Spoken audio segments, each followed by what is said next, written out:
Hello and welcome to this video, which is about the Moscow variation of the Sicilian.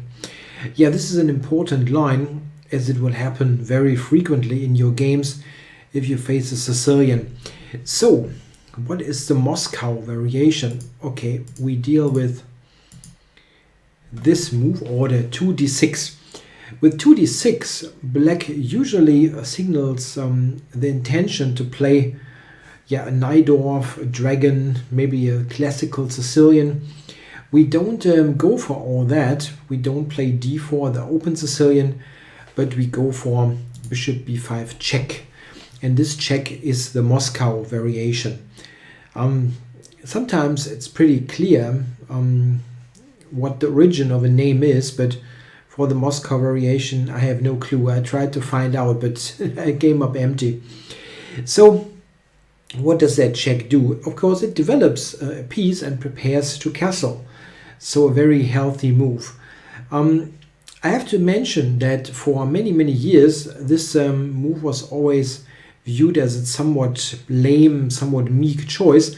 However, in recent years, and talking about like 10, 12, 15 years, it has seen a huge urge in popularity, mostly due to the efforts of some top players who really got fed up with unsuccessfully playing against the Najdorf. And most prominent, of course, is world champion Magnus Carlsen, who's played the check really a lot. So bishop b5 check. Good thing is we have there's a limited choice for black due to the check. The first move and easiest to look at for this particular video is the move knight to c6. This is a direct transposition to the Rossolimo variation with d6. So this is examined via this move order. D6. It's this position arises like equally from both move orders, and I felt the knight on c6 gives it more of a Rossolimo flavor. So I put this, I choose to put this as a part of the Rossolimo chapter.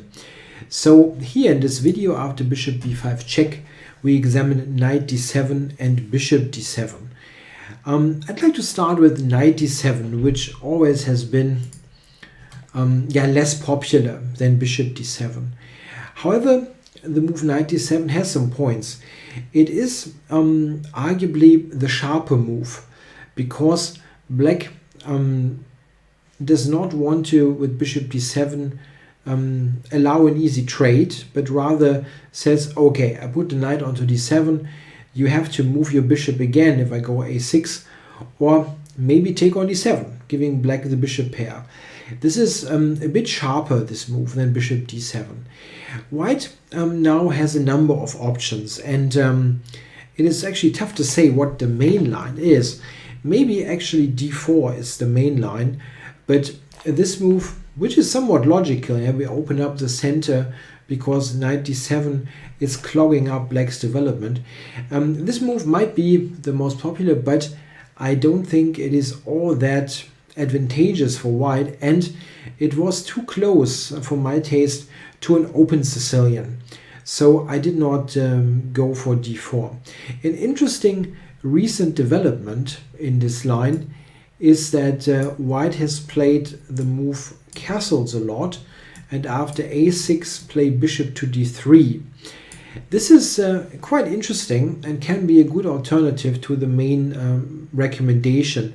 However, it felt a little bit too unnatural for me to put it into a keep it simple repertoire. There are in particular some really wacky lines that black can try and that are quite irritating to study. It doesn't feel so smooth to me, this kind of play, compared to what I actually chose. But this is not bad, objectively speaking. So, knight d7, I recommend to move c3. What is the point? With c3, we open up a retreat square for the bishop on c2.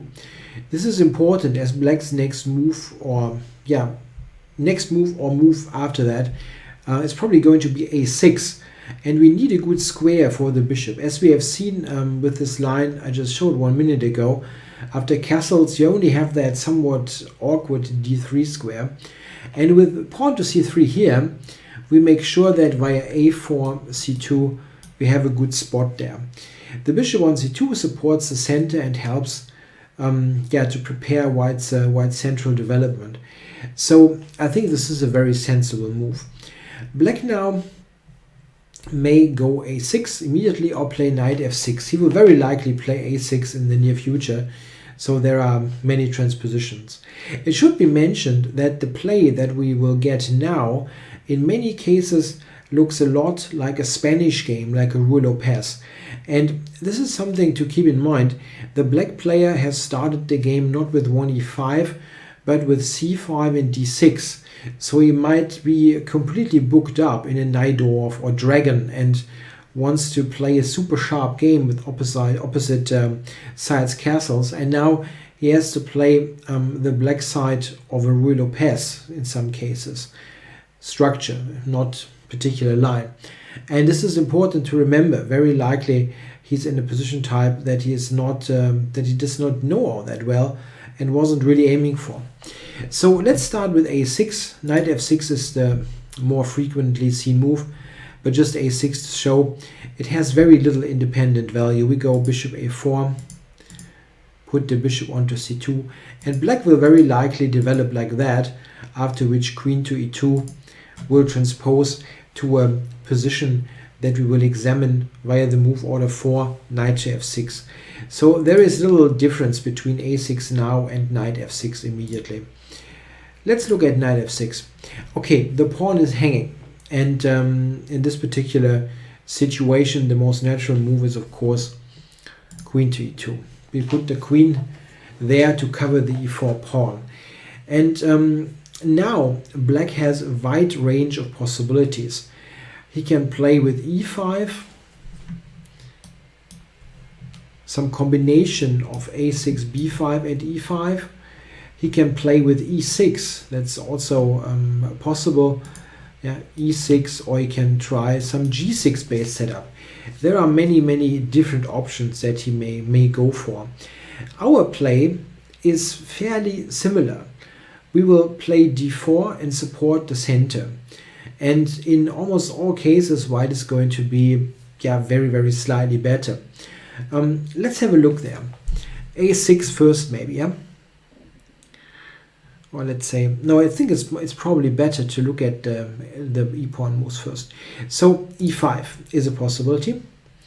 And this is not as precise actually as playing a6 immediately, because after d4, we now have the option to conveniently retreat this bishop.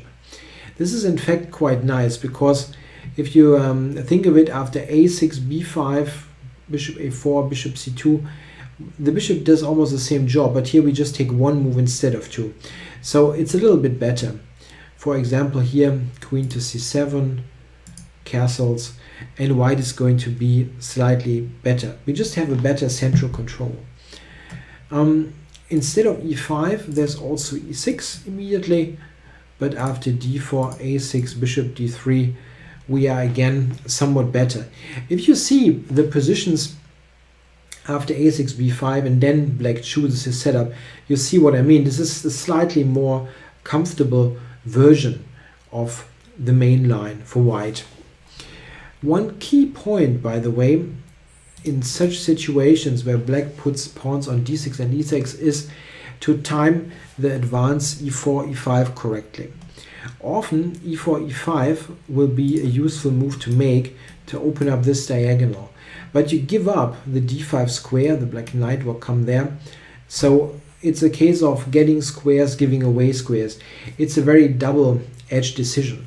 But note that white with more space oftentimes is simply able to keep the tension in the center and just support it, delaying this decision. So we have more options than black has. I hope you enjoyed this preview of the Keep It Simple E4 repertoire. You can get the full course on chessable.com, which features the move trainer that makes it easy and simple to learn all the lies and remember them. All lines are chosen with one thing in mind: keep it simple for you and make it difficult for your opponent.